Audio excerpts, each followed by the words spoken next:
So now we've got our bearings installed, it's time to slip our push drives back in.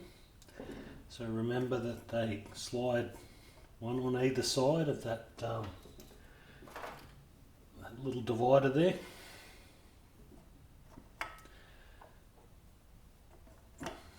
Now once again, these guys, at the time I've made this video, they're actually still available. So if yours are in not such good condition, you should consider replacing them. Okay, so they're in there, and this just slides into the gap here, like so. Now,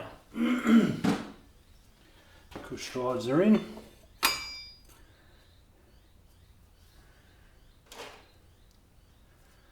Pop our sprockets on.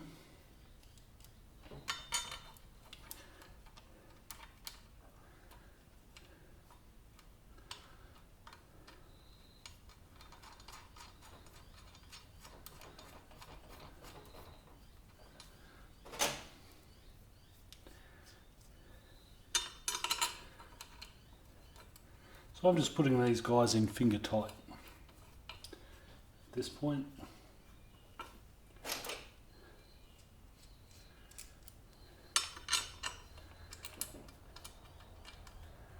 Everything lines up really well.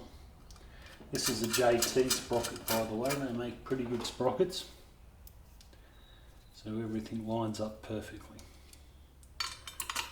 and fitted quite easily. Oops.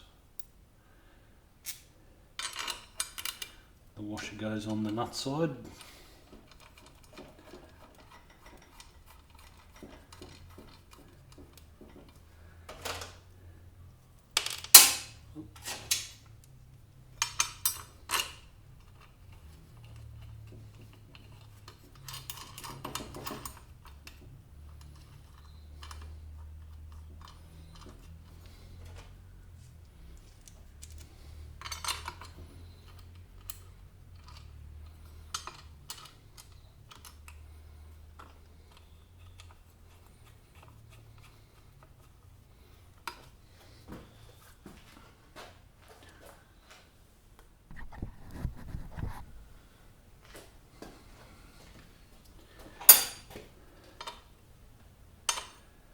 Not him. Next size down. Yep.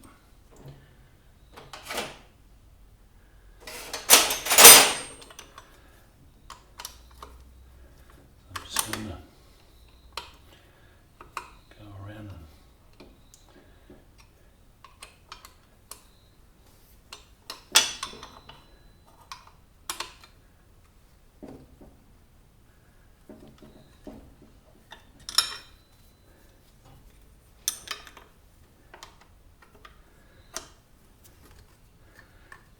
not even nipping those up really, I'm just sort of turning them till they initially go hard.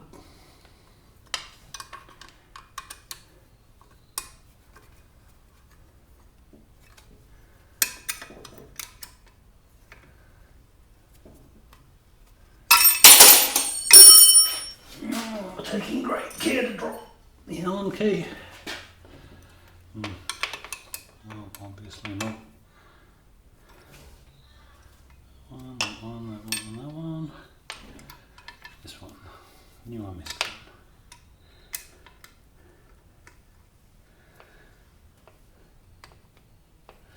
one. Now I don't think it's critical to sequence tighten them, but it doesn't hurt.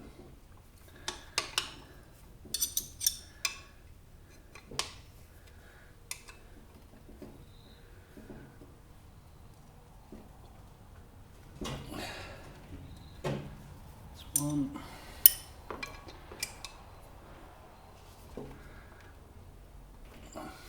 two,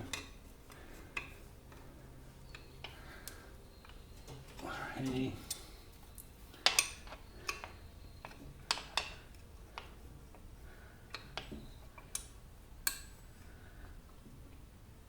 four, 5,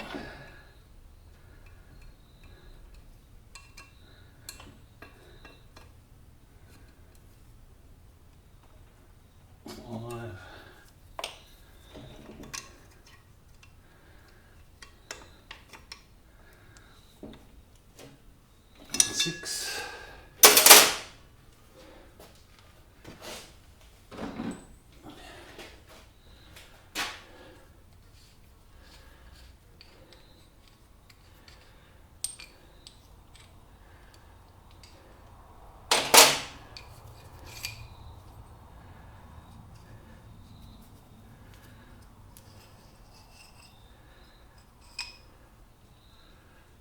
That's our spacer that goes in there.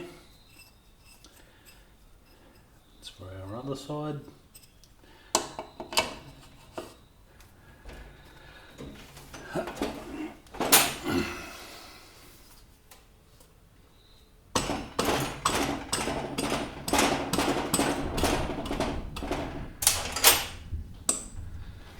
I'm glad to say everything lines up enough for me to be able to shove the axle through.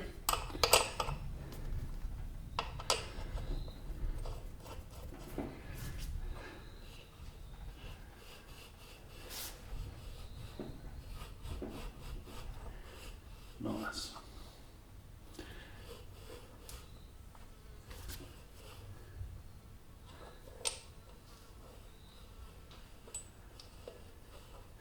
And that feels kind of firm at the moment. That's because the new bearings are quite tight.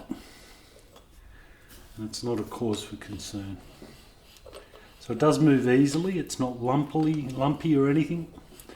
But there is resistance there. So don't let that worry you.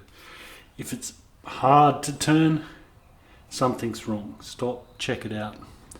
Other than that, what we have is a back wheel that's ready for action.